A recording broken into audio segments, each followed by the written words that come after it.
investigasyon. Sa ngayon, kausap ko po yung family ni Stong kung gusto nila mag-file is at kung willing po sila ipa-autopsy ang bangkay po ni Stong. Pero sabi nila, pag-usapan lang po daw muna nilang pagpamilya.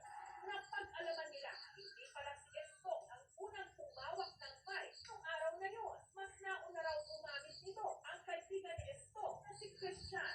Pagsaksak ko ng video ko, yung mismo saksakan parang may tunog, nagamit ko pa yan. Maya-maya, nakaramdam ako ng merong ground yung microphone. Binaliwala ko lang. According po nung nag-interview namin yung caretaker, nire-report naman po nila Ikaw, di sa regular niya naman po siya. Umaak diri oh.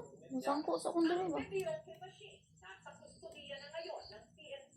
Nag-coordinate pa po tayo sa mga ibang agency para mabigyan po tayo ng certified or licensed electrician po para mabigyan po tayo ng certification kung talaga po may diferensya or may faulty electrical wiring po.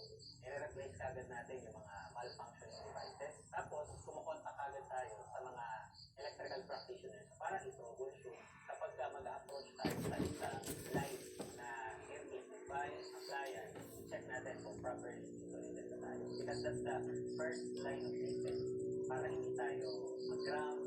Ang ospital kung saan itugol si Estong tumanggi magpa-interview pero nagpadala sila ng written statement. At present, the order of review is being conducted to establish the clinical facts and ensure compliance with applicable medical procedures.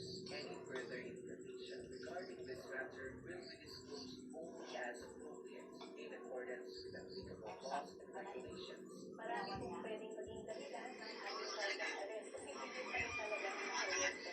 Merong mga voltahe ng kuryente na masyadong malakas kaya mas malaking kuryente ang papasok sa katawan. Magkakaroon tayo ng tinatawag ng arrhythmia kung saan ang puso ay parang tumitigil na lang ng halos wala nang kakainin o bang halos. Yung kulong mga kaya o ang parang wala naman kayo kung ano din hindi ko pa itong mga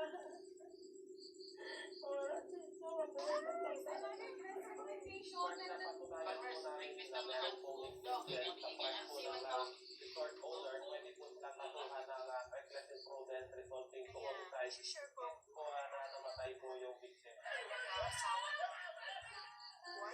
Kung gaano marami na papatawa mo, maswerte pa.